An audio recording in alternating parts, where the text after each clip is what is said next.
My name is Michelle Kennedy. Just an ordinary mom you might see anywhere. I'm not particularly striking, or do I have any deep hobbies? To anyone looking, I'm just another mom from the neighborhood with a normal family life. Apart from the fact that I'm raising a daughter who is now 7 years old and has special abilities, that day was supposed to be a fun shopping trip with Laura, my husband David's sister. Hanging out with Laura is nothing special for me. After all, she's been a confidant since before I married David, always ready to listen to my gripes about him, and even stepping in for me when David goes too far. David is a doctor. He's not a typical hospital or private practice doctor, but one who's been turning heads globally since his med school days with his research papers, often hailed as the future of American medicine at conferences. It's not uncommon for friends and colleagues to envy me for snagging such a husband. Even my parents and relatives were like that. David, being a doctor, and an outstanding one at that, received quite a bit of flattery. Whenever I talk about David, no matter to whom, responses like "I think that's something Michelle should just put up with," or "well, your husband does support you through his work after all," are common. They only see him through his medical achievements.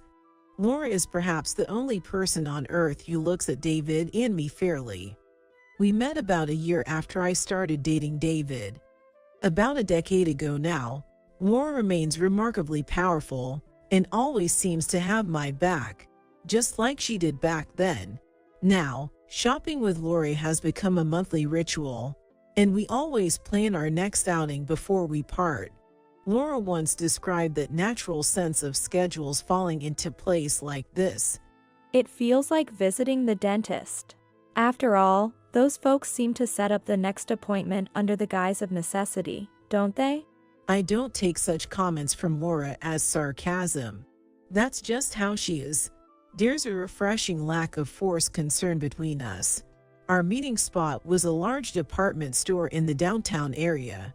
The department store across from it is part of the same chain, connected by walkways on each floor, making shopping very efficient, which is why we often go there. After shopping for fall clothes with my daughter Kathy, we decided to head to a cafe. I prefer a cafe where I can eat pudding.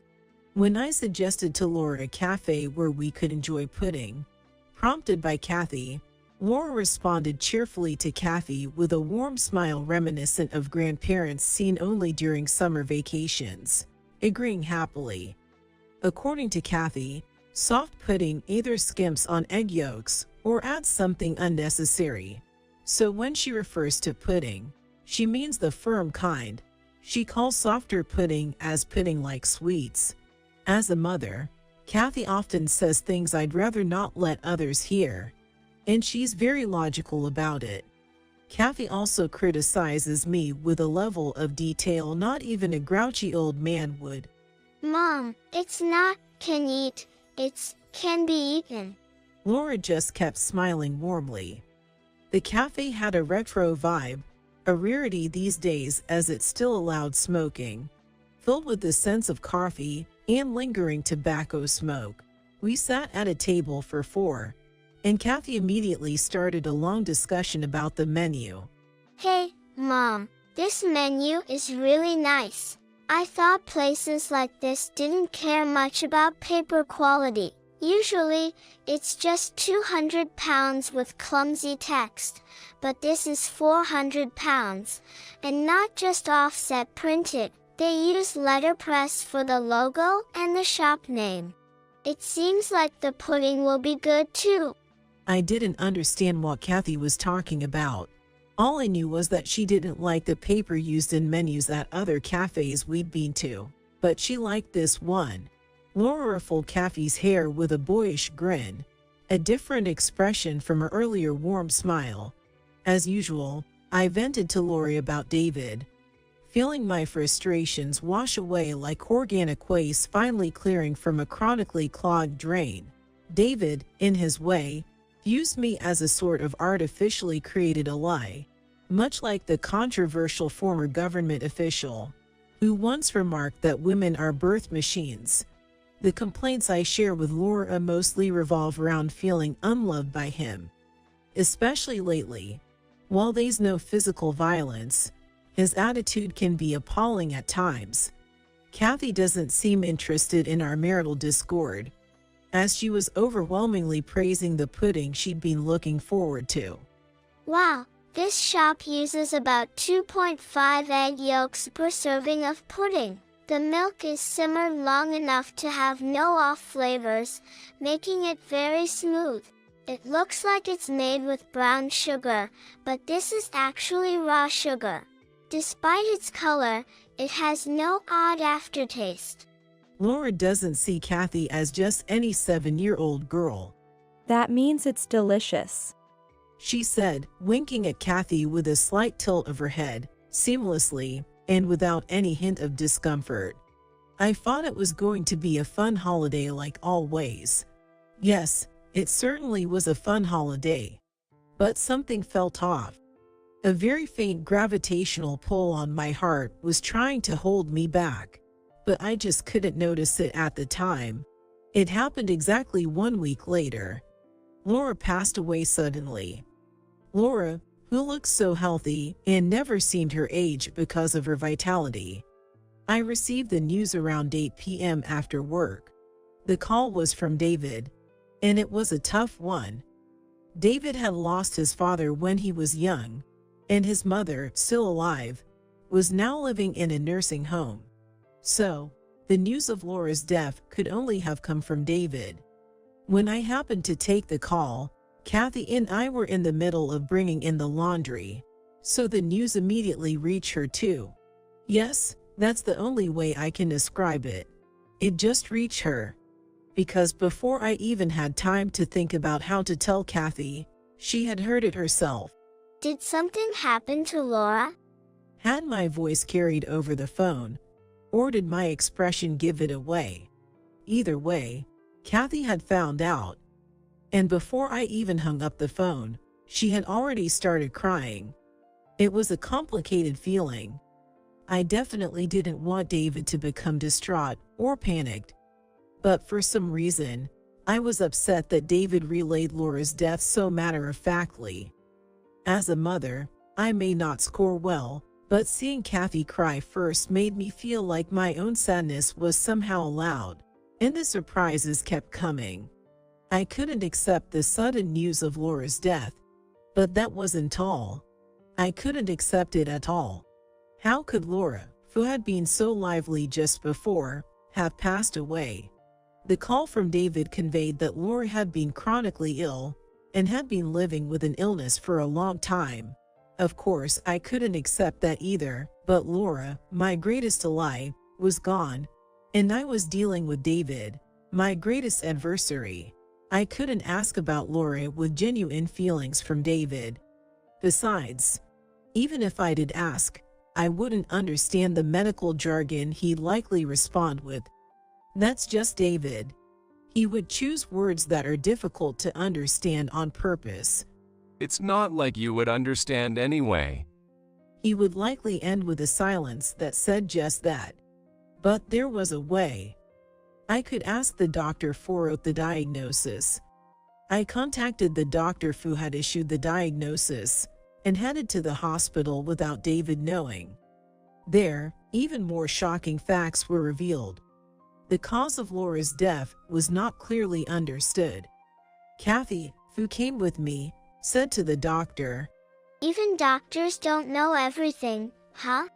To the doctor, who didn't know Kathy well, it must have seemed like just a little girl's comment. The doctor leaned in from his slightly taller chair and said, Even your dad doesn't know some things, Kathy. It's way beyond us regular doctors. Then, the pneumonia mentioned in the diagnosis, did you lie about it? Kathy asked. It's no lie. It really was pneumonia in the end. I can't lie in my career going forward, especially not about something like this. It wouldn't be fair to those who have passed. Kathy didn't respond to what the doctor said. There's no way such a silly story could be true. I was desperately trying to hold back my anger at the doctor. On the way home, I ended up venting these feelings to Kathy. Rather than that, we might be able to figure out the reason she died ourselves. Kathy said to me with a very complex expression of sadness, joy, and calmness. And then, Kathy's next words made my feelings for Laura surge suddenly. Actually, Mom, ever since I saw Laura last week, I've been thinking something like this might happen. That very faint gravitational pull on my heart that day, it was this time, indifferent to our hearts, mercilessly moves on. David called, and we had to go to the funeral. David was the only one in the family healthy enough to move around, so he took time off work to prepare for the funeral and greet relatives, running around tirelessly. Watching the funeral happen through my own eyes, I couldn't believe it and found it impossible to focus. It was as if my brain refused to process the images. I'm sad, I'm lonely, and I'm frustrated that Laura, whom I love dearly, has suddenly gone forever. But I can't cry. I can't even think about such things. Trying at least to see Laura off peacefully in her coffin, Kathy and I said our final goodbyes. This is really the last chance to see Laura's face. It's truly the final moment. I close my eyes and reflect on everything. Memories with Laura come flooding back like flashbacks. While I'm lost in thought, David, standing behind me, snaps at me with thoughtless words. How long are you going to stay there? The funeral home has limited time. Please hurry up. David indeed had a tough role. The sudden news of his sister's death required work adjustments, and he had to handle all the funeral arrangements himself. Considering David's personality, he would have likely enlisted his subordinates and research staff to help with the simpler tasks. It might be because it's a family matter after all. Still, he didn't let me help at all, managing everything on his own. Yet, I couldn't contain my anger. She wasn't just your sister, David. Let us properly say goodbye at least this last time, I retorted to David louder than usual. David responded unflinchingly, coldly stating, What changes because you said goodbye? Saying goodbye won't bring her back. And there's nothing you, a layperson, can do for her now in this state. Why is he always like this? How far has he lived without understanding people's hearts? Is this what becomes of someone who has been pampered and hailed as the future of American medicine since their youth? If it stints the heart that much, I'd rather medicine didn't progress at all. I felt incredibly frustrated. And I said to David, you might indeed have the power to advance medicine, and maybe you are shouldering the future of American medicine. If that's the case, then all the great doctors in the US are idiots, entrusting our future to someone who can't even cherish his family. David immediately flared his nostrils in rebuttal. You don't see anything about medicine. Family love and medicine are completely different.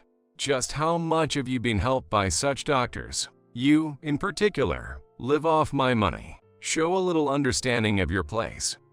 Helped? Whether it's the hospital or the money, if you weren't in this world, I'd choose to live in the happiness of your absence. Unlike you, full lives thanks to medicine, I live on my own terms. The argument went on and on. My personal grievances as a human and David's medical opinions never intersected, and the argument continued. It was Kathy who ended this argument. We don't have time, do we? Kathy's clear, unobstructed voice created a silence as if no one else were present. Although Kathy had been silent and seemingly apologetic all this time, I truly felt sorry to have her in such a situation as a couple. I just couldn't tolerate David's attitude anymore. Kathy stepped between us and let David continue the funeral. With an awkward cough, In a look of dissatisfaction from David, I made my final farewell to Lori. Then, something I hadn't noticed before caught my eye: a notebook. The cover of the notebook, as thick as a dictionary, had a title made up of various characters, triangles, squares, and alphabets. Of course, I couldn't understand what was written on it. Laura had a hobby of writing incomprehensible notebooks. She's been doing it for about 5 years. David said, speaking as if he couldn't understand it himself, to no one in particular. The title was indeed confusing, and so was the content inside. It was filled with lines and characters that seemed like a mix of multiple languages, making it even more incomprehensible. Kathy looked at the notebook and said, I see. This is a diary. I was shocked. No matter how smart Kathy is, she simply can't grasp the essence of this. That's what I was thinking just before Kathy spoke. She then whispered, barely audible next to my ear, It's encrypted. After that, Kathy read from the first page to the last at a speed reading pace. As she did, my heart rate increased, matching her speed. Could this slowly unravel the mysteries about Laura?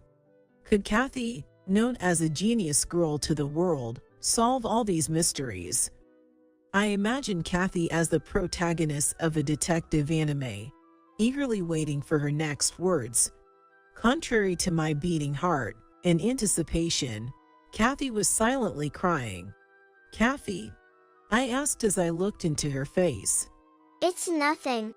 That's all she said, holding onto that dictionary-like diary without putting it back in the coffin, clutching it as if it were precious. Her expression seemed a bit irritated with me. After we closed the coffin lid and sold Lori off outside, the relatives and the acquaintances started heading back to the funeral home. That was when it happened. Kathy alone did not return to the funeral home, but quietly walked in the opposite direction. I didn't miss it and followed her. At that moment, I still didn't understand the meaning behind Kathy's tears. I thought it was just the sadness from Laura's death overwhelming her, but it was completely different. When I caught up to her, I asked where she was going. To the police. She answered matter-of-factly. Though I couldn't grasp why, there was no point in me guessing. I decided to first listen to her reasons. I've had this feeling from the start, but I couldn't connect the dots, and I've been thinking about it for a long time. Kathy said, and I couldn't see the destination of her farts, unable to even begin to process them. She continued, But I can't tell you everything right now, Mom. And it's better if I go to the police alone.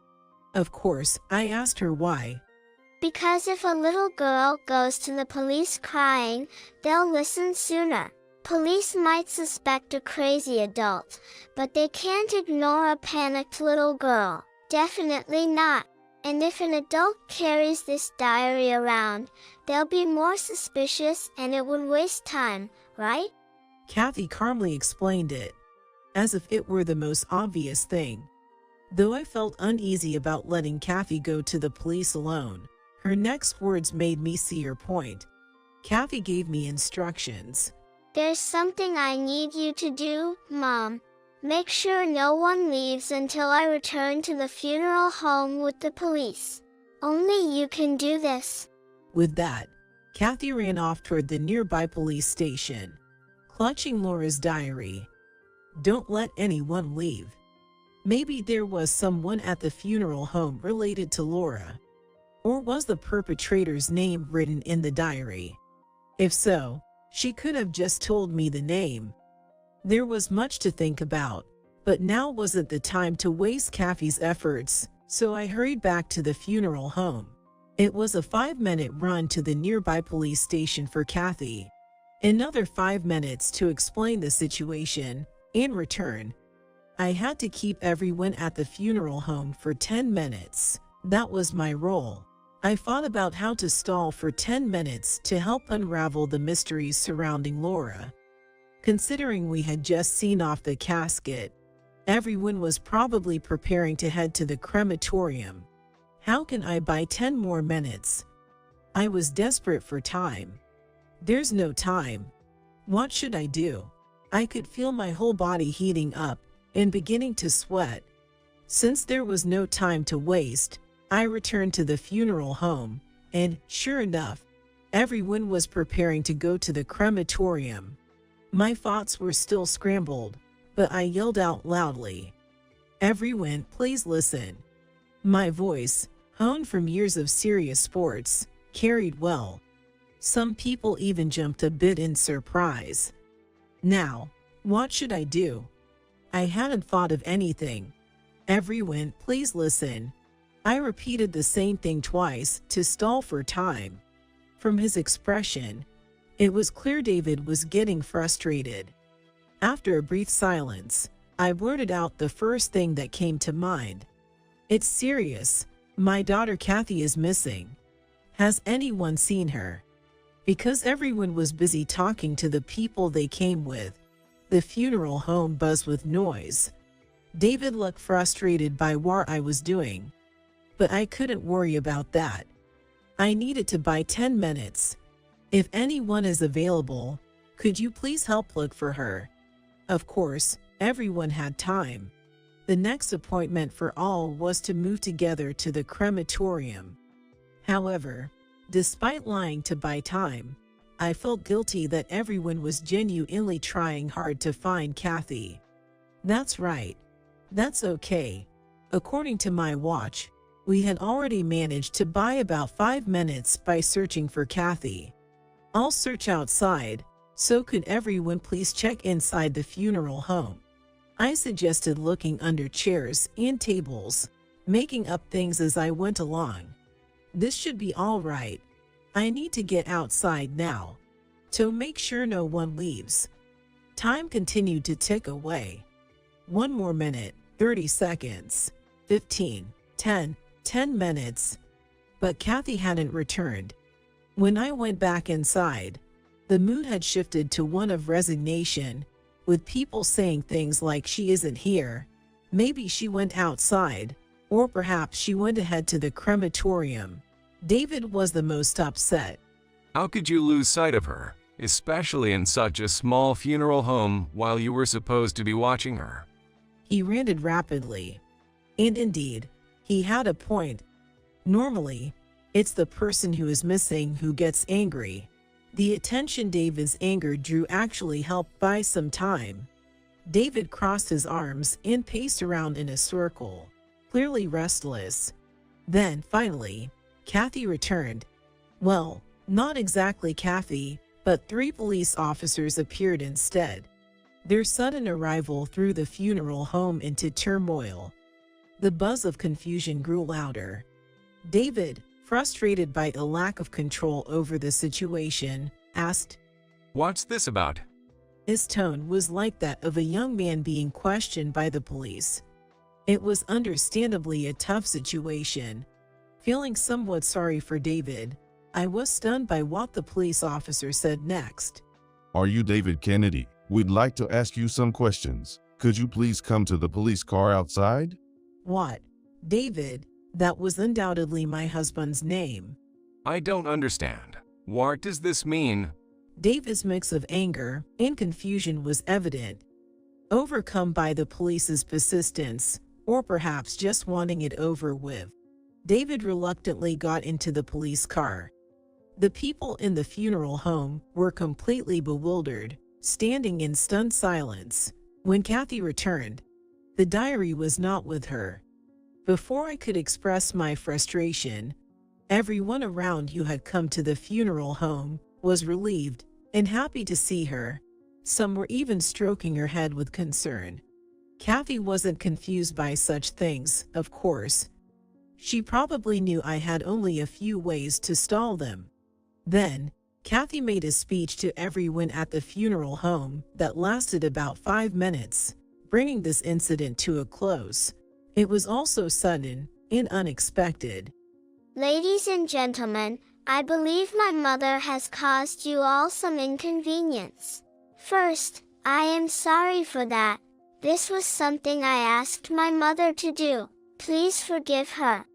Some smiled fondly at Kathy's awkward formal speech, while others were surprised by how she started speaking.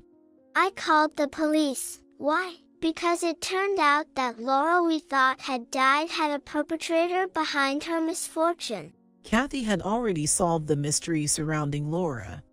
With tears in her eyes, Kathy continued. And the funeral home was wrapped in shock. No one uttering a word. It was my dad. What? David?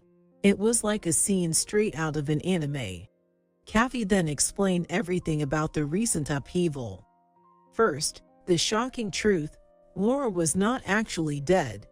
It seems Laura overheard David talking about a drug he was developing on his phone while visiting her mother-in-law's nursing facility. The conversation was about someone requesting him to develop a poison. After that day, Laura began keeping a diary, filled with things that no one else could understand. It was about 5 years ago. The developed drug induces severe lung issues and breathing difficulties upon consumption. But symptoms resolve after a few days, making it seem like a severe cold. Once David realized Laura knew about this, he drugged her. And then he made it look like Laura had died from illness. Due to a pre-existing lung condition, Laura's symptoms were severe enough that her pulse could not be detected.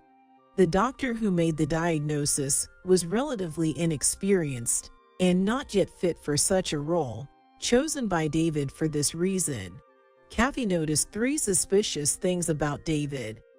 First, when Laura winked closely at her last week, she didn't think much of it at the time, but the frequency made her suspect various possibilities.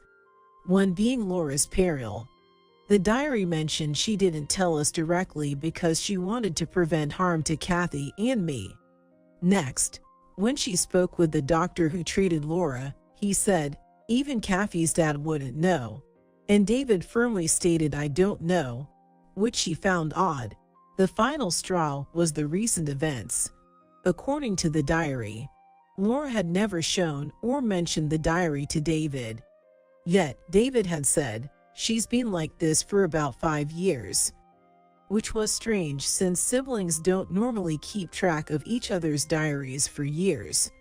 Reading the diary, Kathy found that Laura had cryptically written about seeing and hearing David's interactions with the client, and Kathy was moved to tears. Interestingly, the diary's code was simple enough for an elementary school student to understand. It was adults who overthought if who couldn't decode it. It was probably Laura's way of cautioning David about his arrogance. The last page expressed her hope to somehow keep me and Kathy apart from him for our safety. Kathy summarized all this in a clear, 5-minute speech. I hurriedly called the crematorium to return the coffin, then promptly explained the situation to the hospital and had them retrieve Laura, who was still sleeping. 3 days later, Laura woke up and resumed her life as if nothing had happened. That night, after everything had settled, Kathy came to tell me the results of decoding the diary. I mentioned it at the funeral home too, but Laura, who found out Daddy's secret, seemed particularly averse to telling Mom, as it would put Mom in danger too. She decided to stop Dad's misdeeds alone. The fear and anxiety she felt during that time came through, even in the coded diary. She really wanted to be with us more. The last entry from when we met last week said, "Thank you for everything," showing she really risked her life writing this diary. Kathy calmly explained. Laura is an incredible person, isn't she? She licked her upper lip as if to say, see, I conveyed it well, didn't I? Now, it looks like we can enjoy our monthly Laura time.